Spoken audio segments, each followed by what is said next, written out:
say you think you're a contender, well, what are maybe some like pitfalls people could fall into where they think they're a contender but they're really not? Whether that's you think you're coming out of a rebuild and maybe you try to start buying older players too early when you're not quite there yet, or you know your players fall off the cliff when you get into the season. Like, well, how do you avoid those things, or do you try to avoid those things? No, I definitely try to avoid them. What you don't want to get caught in is that like feedback loop where you never see yourself as a contender.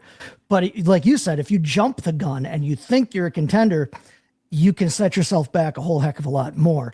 I like Dan's answer about making sure that you've got that young core. You want to make sure that your foundation is solid for years going forward. But if you take a look at your roster and you think you're stronger than you are, you might think that you might love your wide receivers. You might think that they're great. You might love your quarterbacks. You might think you got a good tight end. And you might think, well, all I got to do is buy a couple of running backs. You've got to make sure, like Dan said, you've got the capital to do that. If you don't have the deep enough roster to be able to withstand bye weeks and injuries, just like in redraft, if your roster isn't strong enough to do that, you should not be trading away, for to bring, one position in to try and snag some old running backs, some Saquon Barkley types, and go for it. You need to make sure that you have built that foundation solidly. Likewise, I always say I'm in super flex leagues, in my dynasty leagues. You need to make sure that you are set at the quarterback position, that one injury to one of your quarterbacks isn't going to completely tank you. Those are just a couple of things that you need to make sure you're looking for so that you don't jump the gun early. Because if you start giving stuff away and then you come out 5th, 6th, 7th place and you're not a contender and you've sold off all your assets, it's going to be a long haul for you.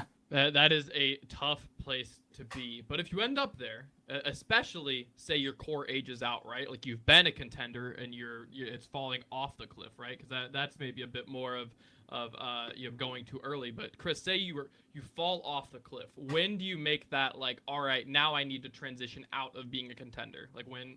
How do you make that call? Like if is it mid-season? Is that an off-season thing for you? And what are kind of your signs there that like, all right, it's time to start selling some of these older guys?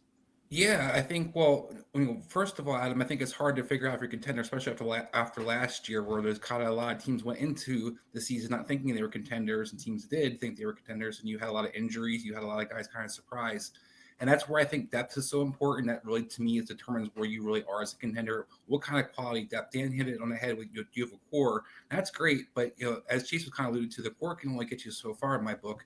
You're going to need guys who can bring off the bench. And if you don't have players that you can move or flex in or bring off the bench to substitute your roster, then you really aren't a contender in my book. And what I think you need to do, Adam, is you kind of turned me on to this over the years of, once you realize you're kind of out, sell as fast as you can. I don't think you hold on very long. I think that once you realize, hey, this isn't the season for me, you try to get as many assets as you can. You try to capitalize people making their playoff runs, and you try to sell what you can, kind of scrounge, whether it's your older players or guys for future, try to get yourself some picks.